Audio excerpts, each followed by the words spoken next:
দলের শীর্ষ নেতৃত্বের উস্কানি আর তিনি কিছুক্ষণ পরে জিয়াউদ্দিন আসবে। এই জিনিসটা আসলে আপনাদের জন্য অনুপ্রেরণা কিনে আসবে যারা ছাত্র রাজনীতি করেন। ধন্যবাদ আপনাকে। দেখুন, এমন একজন মানুষের আপনি নাম নিলেন, আপনি অ্যাডভোকেট রুহুল কবির রিজভী আহমেদ, জাতীয়তাবাদী ছাত্র দলের একজন কর্মী থেকে আজকে উনি বিএনপির মহাসচিবের দায়িত্ব পেয়েছেন। আপনার ছাত্র দলের একজন কর্মী হিসাবে আমি গর্বিত।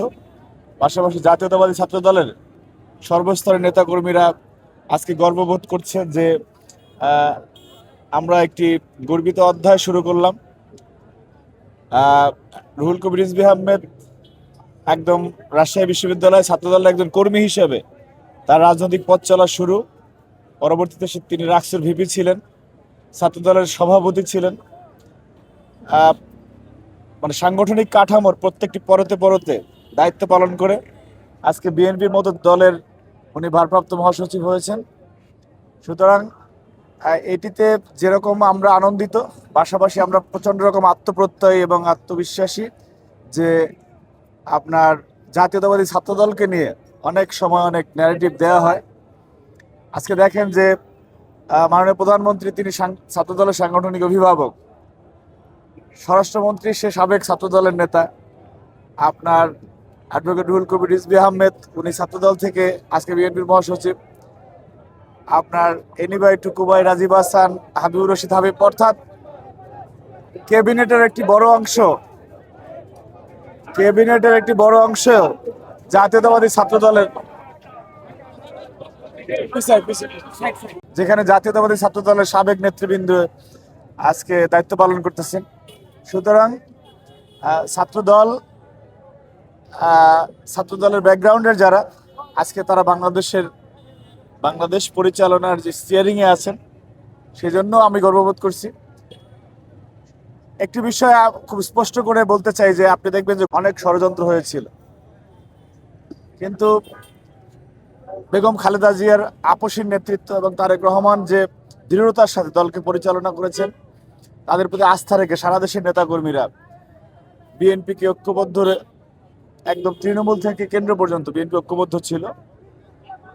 আজকে বিএনপি আরো শক্তিশালী হলো যে ছাত্রদলের একজন নেতা সে একদম মানে ইতিহাসের প্রত্যেকটি ধাপ পার হতে হতে আজকে বিএনপির মহাসচিব হয়েছে।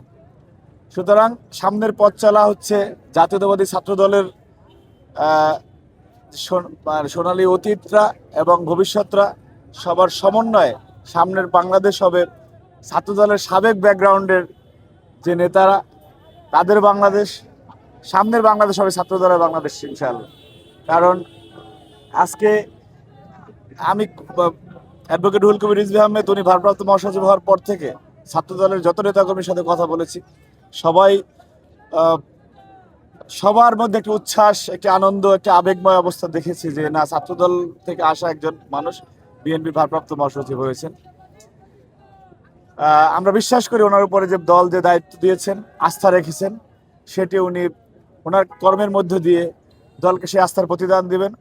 এবং একসময় আমরা আজকে যে ক্যাবিনেটে যে ছাত্রদলের সাবেক নেতাদের আধিক্য দেখতে পাচ্ছি, আমরা বিশ্বাস করি সামনের দিনগুলিতে এই সংখ্যাটি আরও বাড়বে। এবং আমাদেরকে নিয়ে যে বস্তা পচা ন্যারেটিভ দেওয়া হয়, তাদের উদ্দেশ্যে বলতে চাই যে আসলে আপনি দেখবেন যে অপরাপর ছাত্র সংগঠনগুলি, সেখানে যারা তাদের ছাত্র রাজনীতি করা, তারা দলে প্রচন্ড রকম উপেক্ষিত, কিন্তু জাতীয়তাবাদী ছাত্র দলের সাবেক নেতা কর্মীরা যারা মেধা, দক্ষতা, সৃজনশীলতার পরিচয় দিয়ে রাজনীতি করেছেন, তার প্রত্যেকেই স্ব জায়গায় মূল্যায়িত হচ্ছে, আগামীতেও হবেন ইনশাআল্লাহ।